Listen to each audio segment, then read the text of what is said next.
Networking is an incredibly important part of marketing today. Hi, I'm Randy Kirk. This is Small Business Daily, and today we're going to be talking about how to do networking. There is a traditional approach to networking that still works, and I'm certainly going to recommend it. It's outstanding, and it will get better when COVID's over. So the first part about networking that you want to know is about the local chamber, the local Rotary, other kinds of organizations like the chamber and like Rotary, and then networking groups like BNI and Team International and groups like that may be national or they may be local that do specifically business networking. When you want to get involved in a group like that, and again, today they're meeting, and they're meeting virtually, and there's nothing wrong with joining them now while they're meeting virtually. Some of those groups are doing quite well meeting virtually. But when you're meeting in a group like that, what are you looking for? What are you trying to find in that group that's going to be beneficial to you? So the number one thing I always suggest to people is that you start with the number of people that are meeting in that group. I would not join a group that has less than 7 or 8 members, maybe even less than 10 members. They're just probably not going to be strong enough to be successful unless you're going to be the one to come in there and be the club builder and get them up to a good number like 15, 18, 20. So what you're looking for is that group that is, let's say, between 15 and 35.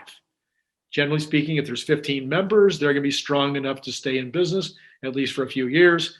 If there's more than 35, you may be looking at something that's a little bit unwieldy. I would say the magic number is 25. That's really the sweet spot. Well, of course, then that's assuming that you can get in. So if the group has 25 members and they're almost all category exclusive, meaning that there can only be one person in that group from each category, and let's say you're a mortgage broker, or you're a realtor, or you're a printer, or you're one of those categories that there's almost always somebody in a group, then the biggest problem you're going to have is finding a group to join. Now, your Chamber of Commerce is not going to be that way. Your Rotary and service clubs probably don't have a category exclusive situation, but BNI and LIKE and Team, etc., they do have the category exclusive aspect. What do you do if the local one already has somebody doing what you do? Well, look a little further afield. Check out other groups nearby that maybe it's too long of a drive and possibly join those groups, or put your hat in the ring and let folks know that if that category that becomes available, that you'd like to fill the spot. Or maybe if the BNI is filled and you join Team, or if the Team is filled, you join LIKE, or maybe if all of them are filled, you do join the chamber so that you do have at least some beginnings of your networking taking place. So that's number one. That's in terms of joining. So the number two way to do it is to visit. This is a less expensive way to take care of things, but you can visit your chamber sometimes 2 or 3 times before they're going to ask you to join. You can visit most of these networking groups that I've been mentioning, LIKE and Team and BNI. You can usually visit them 2 times before you're required to join. There are usually chamber meetings and business meetings around town where they're having mixers. So you can go to the mixers without any obligation to join. And it may cost you $10 or $20 to go to the mixer, but it's an opportunity to pass out cards and to gather cards, and we'll talk about that part of it next. So go to the mixers, go as a visitor. Also, many of these groups require attendance, and so people are looking for subs. So you might know somebody in that local team group or that local BNI, and so you let them know, if you're going to be gone, I'll be happy to substitute for you. So now you come slightly as a visitor, but you're actually subbing for the member. So those are some of the ways that you can become involved without really spending any significant money, or without becoming a member with the obligations that take place when you become a member. Now, if you do become a member, how are you going to become effective? It is so simple to become effective in a networking group. Participate. That's it. Participate. The more people that you give referrals to, the more referrals that you will get. Become the president or the vice president or the treasurer, and you'll get more referrals. Start things, start activities, become chairman of the activity that's going to take place, maybe like having a networking meeting, a mixer. Our group, our E-Team group in Riverside, we put on an actual trade show. The people that were actively involved in getting that trade show put together got more referrals. Do your coaching sessions. Talk to the other people in the group on a regular basis. Go out and meet with them for coffee. Meet with them. Go on calls together. Become active in involving yourself with the other members and getting to know, like, and trust them better so that they know, like, and trust you better, because it's all about know, liking, and trusting more. Build up your power partners. That's what we call them, a team anyway. Find other people to join, if they aren't already members, that are the likely power partners for you. So if you're in real estate, you want to go out and find a mortgage broker. You want to go out and find a CPA. You want to go out and find a local banker. Those people are going to be individuals who are more likely to refer to you, and that you can more likely refer to them. If you're a contractor, you're going to want to find a plumbing contractor and an HVAC contractor and an electrical contractor, and you guys are going to refer back and forth to each other all the time. In our group, we happen to have a very good power group made up of a computer repair guy, a cable guy, a phone guy, and a video security guy. They work together, and they're always feeding each other business back and forth. So power partners are great. So the key to becoming amazing in these networking groups, if you join one, is to become active. The more active you are, the more referrals you're going to get. It's just as simple as that. So what about other ways? Now, let's say you're going to a networking meeting or a mixer meeting. How do you work the room?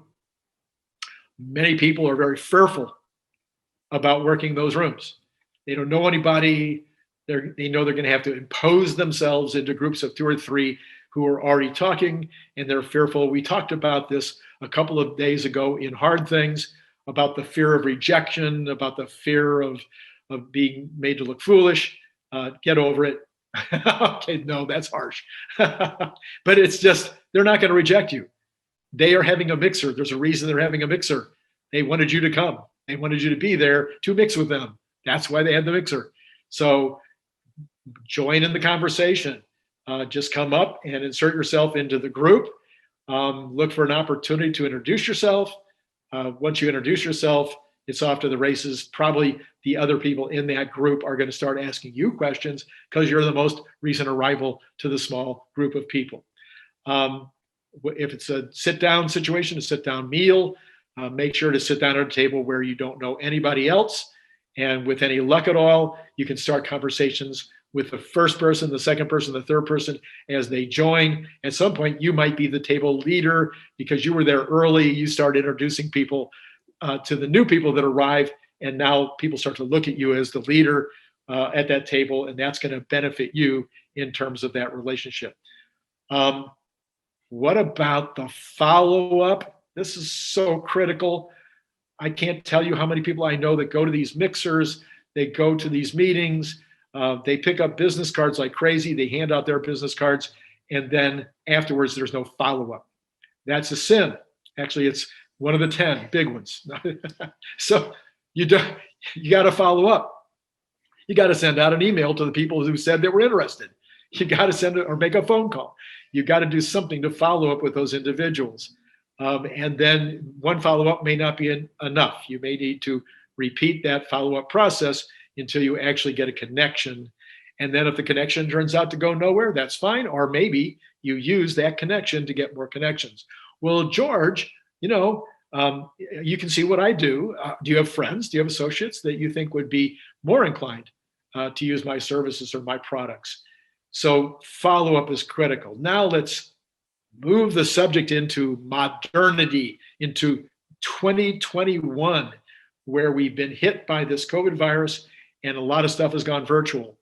Well, networking has gone virtual too.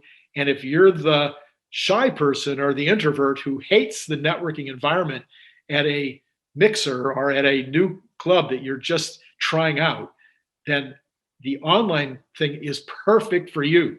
Okay. So there's networking after work. There is the lunch club. There are other groups like this that are forming all the time. And there are also, again, the traditional groups that are meeting online at this time. So you can join, and I'll put the links to networking after work and the lunch club down in the information in the description below. You go into these rooms, sometimes there's hundreds of people at networking after work. I've seen it where it's been 500 people that are in the room. Well, you can't work a room of 500 people virtually. No, but that's not how it works. What they do is they split you up into groups of 3 or maybe 4 into the smaller rooms. So every 5 minutes or so, boom, they scatter you off into these side rooms, and now you have 3 or 4 people to meet. Well, the cool thing is all 4 of you don't know each other. All 4 of you are there for the same reason, to introduce and be introduced, to learn a little bit about what they do, to have them learn about what you do. So what I'm going to encourage you to do here is to have a very, very clear 1-minute commercial. Spend time, spend 10 minutes, spend 15 minutes writing it down, trying it, experimenting, try another way, go into these rooms, try your 1-minute commercial, see how it works. Doesn't work as well as you like, go back, fix it, go back into the next meeting of any one of these groups, and then you can try your new 1-minute commercial. Pretty soon you'll hone that down to where it really works. And then also produce a stock thing to put in the chat. Your name, the company name, maybe a quick, 12 words that describes what you do, your website, lots of ways for them to find you. If you do YouTube channel, do your, whatever you want to put in that thing, and the bigger the better. Why the bigger the better? Because it's going to be more noticeable. When people copy the chat and they take that chat with them and they're going to do their follow-ups, you're going to be easier to find if yours is 10 lines instead of 3 lines. So make it big. Make it, talk a lot about what you do so they get it, okay? And make it clear and concise. Have it all ready to go so that you can paste it right into the chat. You can, set it up ahead of time so that it's ready to go. Now, here is a very cool thing for these online meetings. I would suggest that you look into Prezi, Prezi.com. I'll have it in the notes below. And there's another group called It's a very, very weird name. And the guys that run it are very weird. They're fun. I'll put the link down below also for them. And they have, both of these companies have cool ways to do content on Zoom in your background so that you don't have to do, hey, see it on, may I have the screen? May I take control of the screen? You don't have to do that anymore. You can have it right up here on your screen next to you, or it can take over your entire window. And they're very clever. They're very interesting. And this way, wherever you are, whether you're in a big group of 500, whether you're in a group of 4 and you're just meeting people for the first time, instead of just having a background that might have your brand on it, now you can literally have an ad that sits right next to you in the window. And then if you are doing a presentation, you're doing a 1-minute commercial, you can actually bring up some details or some clever, some funny stuff to make you more memorable that helps people to get what you do. So I would highly recommend that you take a look at those. They're very inexpensive. I think both of them might be $100 a year to have a membership so that you can do all these cool special effects for when you're in Zoom rooms or other brands. I only use Zoom, so I can hardly remember the names of the other people that do things like Zoom. So those are some of the things that you can do regarding networking online in this current environment, as well as some of the things that are more traditional for face-to-face, but that may be online now that you can find and join at this time. The networking is all about getting your information out? No. Networking is all about making the people in the group feel that you care about them. So this is the last thing I want to leave you with regard to networking. And if you like the content, if you like what we've been talking about today, please press like, subscribe, notify, so we can notify you of future meetings. You want to always make everybody around you in every environment believe that you care about them. That is your goal in networking. You want to be the one asking the questions. You want to be the one digging deeper. They tell you a little bit about their business, ask them more questions about their business. Well, exactly how do you do that? Well, do you usually only go after consumers, or are you more interested in B2B? Oh, well, how much does something like that cost? I mean, I know it's hard, but keep asking the questions. Be the interviewer. Get them to see that you're truly interested in what they're doing. Now, there's reciprocity. When it's their turn to talk, they're going to want to dig deeply into what you do. And now you have more of a connection of a know, liking, and trusting that is going to help both of you to be more likely to get a benefit from having been in that networking environment. So that's networking. If you have any questions about networking, please put them in the comments below. If you think you're a great networker, put that in the comments below. If you think you're a horrible networker, say, I'm a horrible networker. This is my problem. I don't know why I can't overcome this problem. And maybe we'll do a future show about that situation or about your question. So please use the comments. I love to read your comments. I'll try my best to always respond to comments. Don't know what the show is going to be tomorrow. I haven't decided. So that's why you need to push notify so that you'll find out in your email or your text, you'll find out what's going to happen tomorrow. This is Randy Kirk from Small Business Daily. Looking forward to seeing you then.